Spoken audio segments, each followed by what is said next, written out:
That will never be me, he said.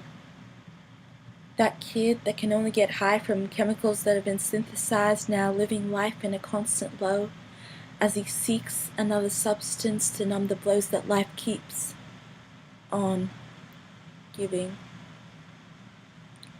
18 years old, he had so much potential. You could see it in his face, you could see it in his credentials, but the pressure of all the expectation just became too much, so he decided one fateful day to take a little puff. But you see, he made himself so foolishly believe that he was different from all the rest. He only took it because he was stressed, but one puff turned to 2, to 3, to 4, turned to a needle in his arm, turned to his body, hitting the floor, passed out on the ground. This was only the beginning of weekly occurrences, but hey, he was still winning in his mind. He was still different from all the rest after all.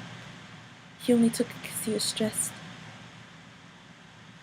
His potential was never met, now filled with disappointment and all of his past regrets, because one puff turned to 2, to 3, to 4, turned to a needle in his arm, turned to his life on the floor. That will never be me, the boy had once said.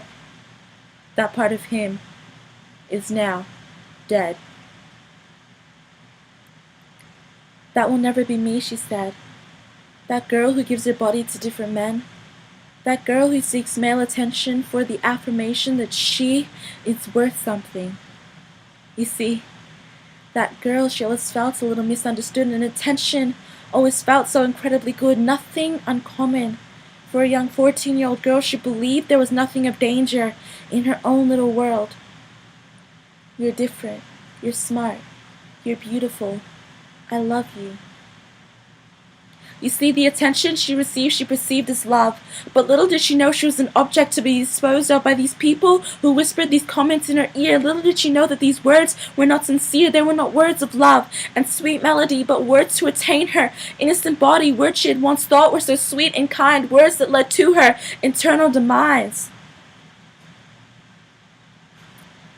That 14-year-old girl, she eventually grew up.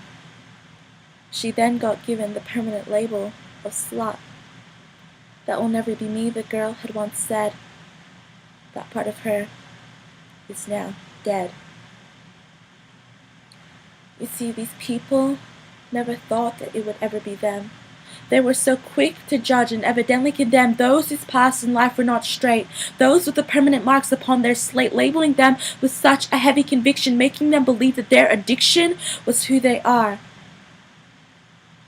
Drug addict, scum, low-life slut, insignificant, idiot, worthless mutt. These judgments past cast a shadow so vast it's almost impossible to escape. These labels that they now face, now stuck with the labels that they had once judged. Their pride now tarnished, their names now smudged, because their experiences and decisions has led them astray. It happens so often. It's a cliche of today. That will never be me, they all had once said.